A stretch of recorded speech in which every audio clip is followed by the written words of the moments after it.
মুরগির মাংস কিনতে যাইয়া খাইছি ধরা, কাঁচা বাজারের দাম শুন না আমরা সবাই দিশেহারা। বিরিয়ানির ফাইনাল লুক দেখে আমি হয়ে গেছি মুগ্ধ। এত কষ্ট করে ভিডিও বানাই তারপর হয় না ভিউ। আই হাই বিরিয়ানি মস্ত দিয়াছিল।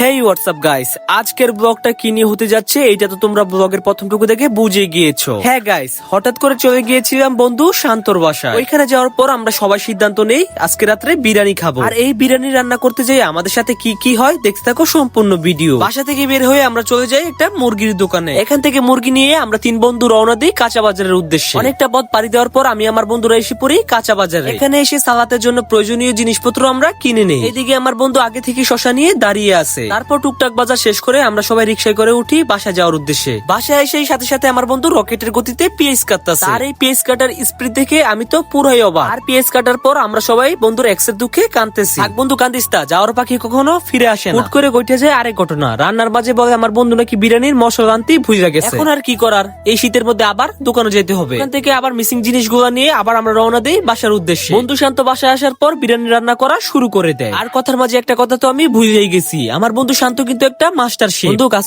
করো, বিয়ের পরে বউ এমনি কাজ করে খাওয়াইতে হইব। তারপর আমার বন্ধু মাংসগুলো রান্না করার জন্য দিয়ে দেয়। আমি আর কি করবো, আমি শুধু তাকায় তাকায় দেখতেছি। মাংসটা রান্না করার পর এত সুন্দর গন্ধ বের হইছে, মনে হইতেছে এখনই আমি সবকিছু খেয়ে ফেলি। তারপর আমার বন্ধু বিরিয়ানির জন্য চাউল রেডি করতেছে। আমার বন্ধু বুঝাইতেছে সব রান্না মনে হয় ওই করছে, কিন্তু এই সম্পূর্ণ ক্রেডিটটা শান্ত। বিরিয়ানির চাউল রান্না হওয়ার পর আমার বন্ধু মাংসটাকে মিক্স করার জন্য ঢেলে দিতেছে। বন্ধু শান্ত অনেকক্ষণ সময় নিয়ে চাউল এবং মাংসটাকে ভালো করে মিশিয়ে নেয়। অবশেষে বিরিয়ানির ফাইনাল লুকটা ঠিক এমন আসে। এখন শুধু বিরিয়ানি দেখলেই হবে না, খাইয়েও দেখতে হবে বিরিয়ানিটা কি আসলে মজা হয়েছে কিনা। তারপর আমরা তিন বন্ধু মিলে খাওয়া শুরু করি। বিরিয়ানিটা সত্যিকার অর্থে অনেক মজা হয়েছে।